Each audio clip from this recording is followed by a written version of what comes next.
Assalamualaikum, salam sejahtera. Apa kabar kawan-kawan? Harap-harap semuanya sihat.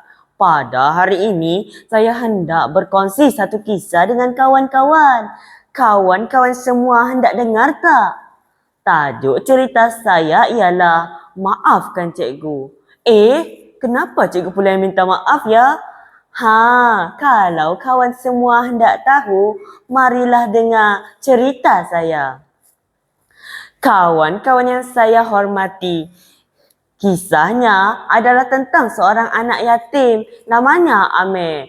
Ayahnya telah meninggal dunia sejak dia masih kecil lagi. Untuk menyara kehidupan mereka, ibunya telah mengambil upah menebas dusun dan menjual kuih. Namun, Amir tidak pernah mengeluh.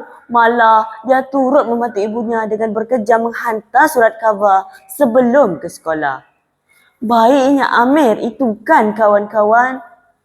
Seperti biasa pada pagi itu, Amir mengayuh basikalnya laju-laju.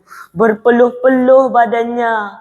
Amir bimbang akan bertembung dengan Cikgu Hakim, guru disiplinnya di sekolah.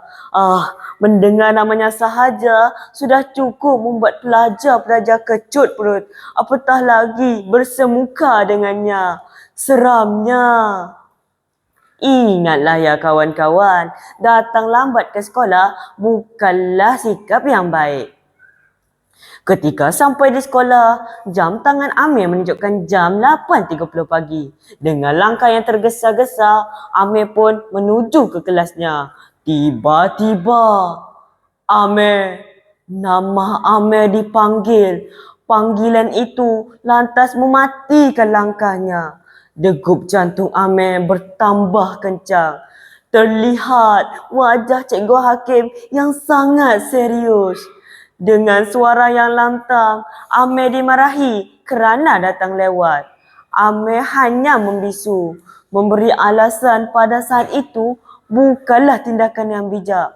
Walaupun Amir ingin menjelaskan kepada Cikgu Hakim, tetapi Cikgu Hakim enggan mendengarnya. Malah dia dituduh menegakkan benang yang basah.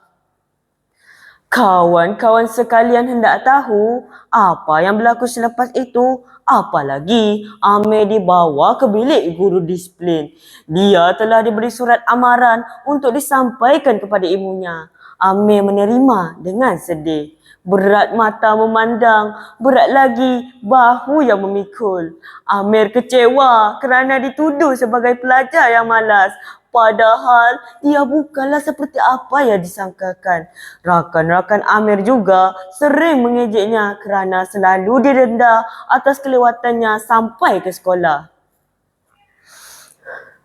Setelah tamat sesi persekolahan pada hari itu, Amir pun terus pulang ke rumah. Selepas selesai solat asar, Amir pun terus ke dapur kerana perutnya terasa terlalu lapar. Apabila dia hendak ingin menjamah makanan, dia teringat kembali peristiwa yang berlaku di sekolahnya tadi. Seleranya hilang. Amir membuat keputusan untuk ke kebun Pak Megat untuk berjumpa dengan ibunya. Dia ingin menceritakan tentang peristiwa yang berlaku di sekolahnya tadi. Sebaik sahaja terpandang wajah ibunya, dia berasa tidak sampai hati untuk menceritakan. Malah dia menyelesaikan kerja bersama ibunya. Baginya, ibulah segala-galanya. Ingatlah ya kawan-kawan, syurga di bawah telapak kaki ibu. Jangan sesekali membuat hatinya terluka. Kawan-kawan yang dikasihi, pada malam itu Amir nekat menyatakan hasratnya untuk berhenti kerja. Lantas menyerahkan surat yang diterima daripada Cikgu Hakim. Amir melihat wajah ibunya amat sedih setelah membaca surat itu. Bagi Ibu Amir, dia masih mampu menyara kehidupan mereka. Apa yang dimahukan oleh Ibu Amir, dia ingin melihat anaknya berjaya dalam pelajaran. Ibu, bergenang air mataku, terbayang wajahmu yang redup sayu. Kudusnya kasih yang kau hamparkan bagaikan laut yang tak bertepian. Biarpun kepahitan telah kau rasakan, Tak pun kau merasa jemu mengasuh dan mendidik kami semua, anakmu dari kecil hingga dewasa. Kawan-kawan yang disayangi sekalian, itulah jasa ibu kita. Sebagai pelajar tahun 6, Amir dapat berfikir dengan baik. Dia telah membuat keputusan untuk berhenti kerja. Dia berazam selepas ini akan datang awal ke sekolah dan belajar bersungguh-sungguh.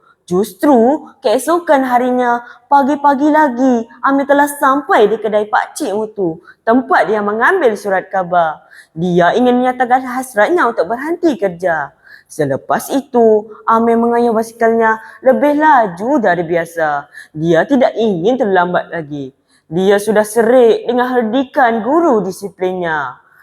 Apabila tiba di persimpangan jalan, tanpa melihat kiri dan kanan, Amir terus melintas. Malang tidak berbau. Sebuah kereta telah melanggarnya. Amir tercampak ke seberang jalan lalu pingsan. Orang yang melanggar Amir terus membawanya ke klinik berdekatan. Mujurlah Amir tidak apa-apa. Dia cuma mengalami luka-luka kecil sahaja. Itulah kawan-kawan, kita mestilah berhati-hati semasa berada di jalan raya. Tidak lama kemudian, Amir pun sedar dan dia terkejut melihat Cikgu Hakim berada di sisinya. Dengan wajah yang ikhlas dan mesra, Cikgu Hakim meminta maaf atas kecuaiannya yang menyebabkan Amir tercedera. Maafkan Cikgu Amir. Dengan senang hatinya, Amir memberitahu bahawa dialah yang bersalah kerana tidak berhati-hati. Kita mestilah mematuhi peraturan sekolah dan juga jalan raya. Selain itu, jika kawan-kawan telah melakukan kesalahan, janganlah malu untuk meminta maaf kerana akan dipandang mulia. Begitulah kisah kenapa Cikgu Hakim meminta maaf. Semoga kawan-kawan terhibur dengan cerita saya tadi. Yang baik dijadikan teladan, yang buruk dijadikan sempadan. Sekian, terima kasih.